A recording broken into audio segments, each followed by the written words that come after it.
Hi everyone, welcome to the workshop for international students. You're not alone. This is week 1 anxiety. My name is Jihyun and I work at counseling and consultation service here at Ohio State University.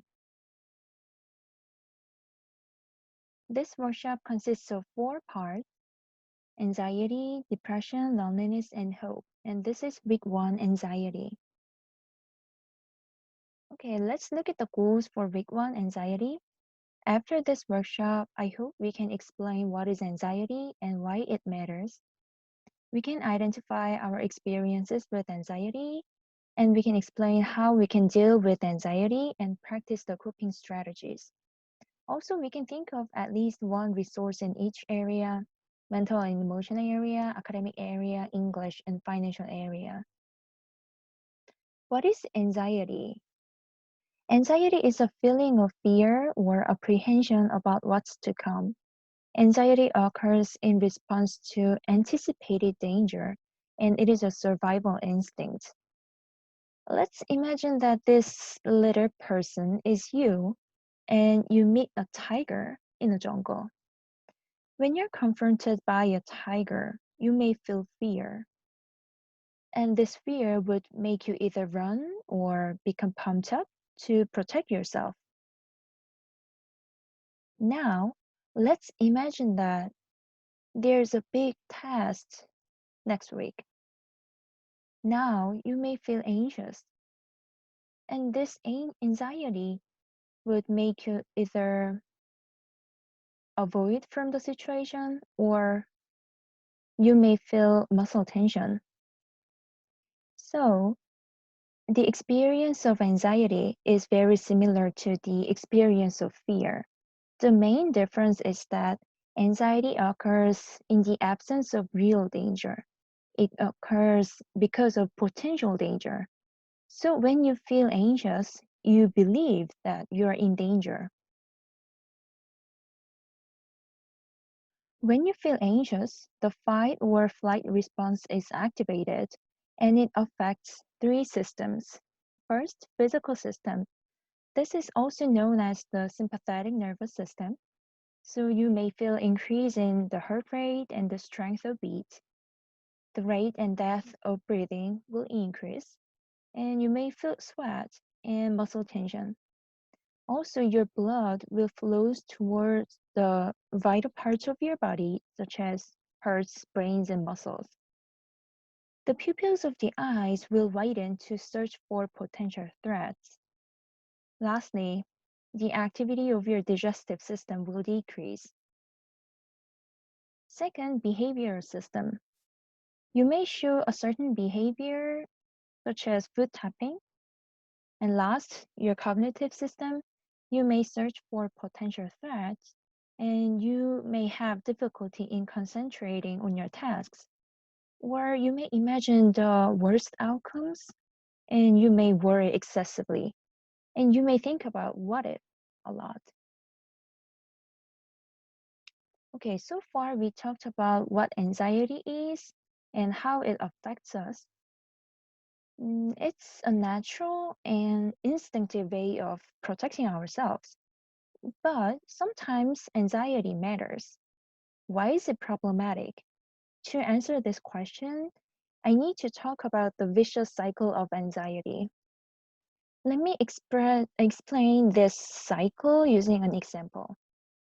Let's imagine that you have a chance to make a presentation in front of a class, and now you're feeling anxious. As I told you before, when you get anxious, you tend to search for potential threats. So during your presentation, when you look at the audience's facial expressions, you may selectively focus on their frowning facial expressions. And then you may think like, oh, maybe the audience cannot understand what I'm talking about. When you think this way, you may want to escape from the situation, or you may want to avoid future presentation opportunities. In the short term, this will make you feel relieved. However, in the long term, when you keep avoiding presentation opportunities, The next time when you have to make a presentation in front of people, you may feel more anxious because you didn't develop your presentation skills or you don't have any coping skills for anxiety. Okay, now let's think. When did you feel anxious? Here are some examples for international students. For example, job, visa, family expectations, English, money, and GPA. Then, how can we deal with anxiety? Before we go into actual interventions, I want to talk about stress management tips. So, number one, identify your stressors. Please focus on what you can control. And number two, exercise regularly. Number three, eat and sleep well. And number four, take time out for friends and recreational activities. Number five, use problem solving techniques so you can brainstorm possible solutions and you can evaluate the solutions one by one, thinking about pros and cons. And number six, learn calming techniques, breathing retraining. We are going to try this in this session. And number seven, assertiveness training and communication skills, how to say no. And number eight, find out negative thinking and change it. We are going to try this as well in this session. Okay, so here are two techniques, two coping strategies we are going to cover today's session: breathing retraining and cognitive restructuring. Okay, so breathing retraining is known as to be beneficial for treating anxiety. For this, I'd like to talk about anxious breathing. When our breathing rate increases without any physical exertion, that means without any exercise, when we breathe out too much carbon dioxide, then this may lead to dizziness, lightheadedness, headache, weakness, and tingling in the extremities. And this means you may feel weird feelings on your fingertips, and you may feel muscle stiffness. Okay, so now I want you to try breathing retraining. So please sit on a comfortable chair or lay on a bed. Put your right hand on your stomach. Use a stomach breathing style. So your right hand should go up and down, not your chest. Now keep your jaw relaxed. Breathe in for 3 seconds through nose. I will count 3. 1, 2, 3. Now hold the breath. Now breathe out. 1, 2, 3, 4. Let's try it again. Breathe in. 1, 2, 3. Hold out. 1, 2, 3, 4. Now we are going to keep practicing using a visual aid. This will take only 2 minutes. I found this video from YouTube.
feeling now?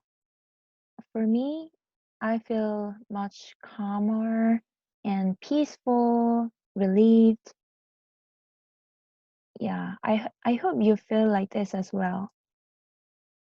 You may refer to Ohio State Wellness app. Now it has iOS as well as Android version, and you can search for some videos on YouTube. When you type breathing visualization, you can see a couple, actually many videos about breathing techniques. And even imagination helps.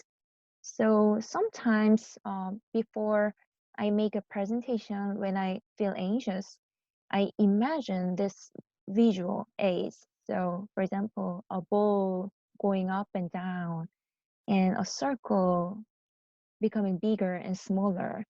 Yeah, something like that. And please practice 5 minutes by 3 times a day.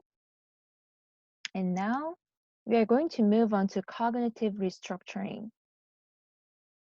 Cognitive restructuring is a psychotherapeutic process of learning to identify and dispute irrational or maladaptive thoughts.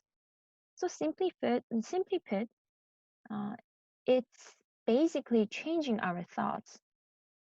So let's look at this example. There's a situation. A difficult assignment is due at school, and sometimes we have negative thoughts. This is so much work. I'm horrible at this stuff. I don't think I can do it. Then your emotions follow those thoughts. So now you may feel anxious, and your behaviors follow those emotions as well. So you may avoid the assignment until the last minute, and now you have to rush your work. However, when you think in a different way, if you have an alternative thought, the situation is the same. There's a difficult assignment. However, this time you think in a different way. This is a difficult assignment and it'll take a lot of work, but I know I can do it if I break it into small pieces. Then now here comes new emotions. You may feel calm and motivated, and now you will work on the assignment. Now let's practice this with a worksheet, and let me pull up the worksheet.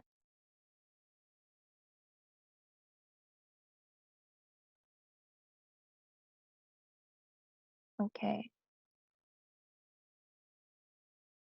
This example is for students who learn English as their second language. So here are negative scenario and new scenario, and situation is the same. I have to participate in class discussions in English. And negative thoughts, my English is terrible. People will think that I'm stupid. Then you may feel anxious and frustrated, and you may avoid class discussions, and eventually maybe you avoid attending classes. However, here comes the new scenario with alternative thoughts. It is natural that speaking English is difficult because it's my second language. Let's just try to say one or two sentences that I prepared. Now you feel relieved and motivated. And now you will participate in class discussions and attend classes. Like this, now it's time for practice. I put two examples in the box. First one, you took a midterm exam and the result was worse than you expected.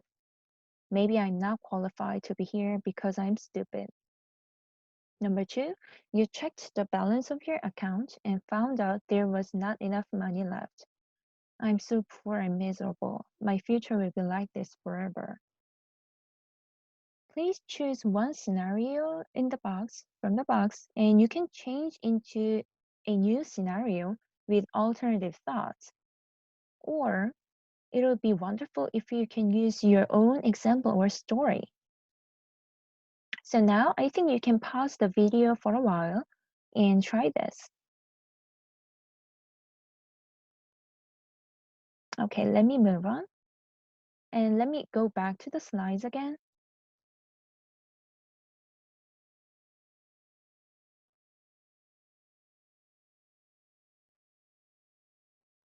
Okay, now we're going to go over the resources.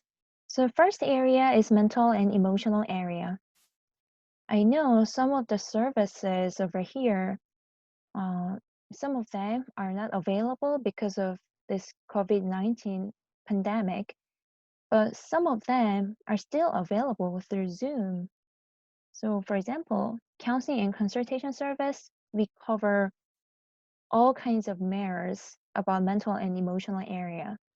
So when you reserve a phone screening, then a counselor will call you back and they will provide you appropriate service. And we have Student Wellness Center. They cover dimensions of wellness. And we have peer access line. You can use that now. So when you need someone to talk to, you can call them. And Smart Lab, this one is really cool. They provide one-on-one biofeedback session. They're really good at covering stress management. And we have OSU Harding Hospital, and we have Student Health Center Wills. In academic area, we have Dennis Learning Center. These days, they provide workshops for time management, which is really cool. In career counseling and support services, we have in Student Advocacy Center, and we have Writing Center. And our libraries provide a variety of services, and you can make use of tutoring or study group. In English, please check out OIA emails, such as global engagement, and you can join clubs like sports, religion, and hobbies. And you can take English courses, and you can try language exchange and tutoring, writing center, TV shows or movies, doing presentations like me. It helps a lot. Also, you can find an English speaking friend. For financial area, we have Student Advocacy Center, Student Wellness Center. They have financial coaches. And academic advisor, you can talk with him or her. And department site homepage, check out for the funding opportunities. And you can find jobs on campus. So here are some optional homework.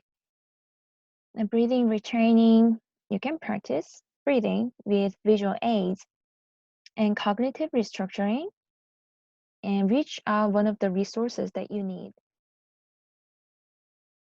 Please give me any kind of feedback. This will help other international students in the future. Here's my email address, and thank you so much.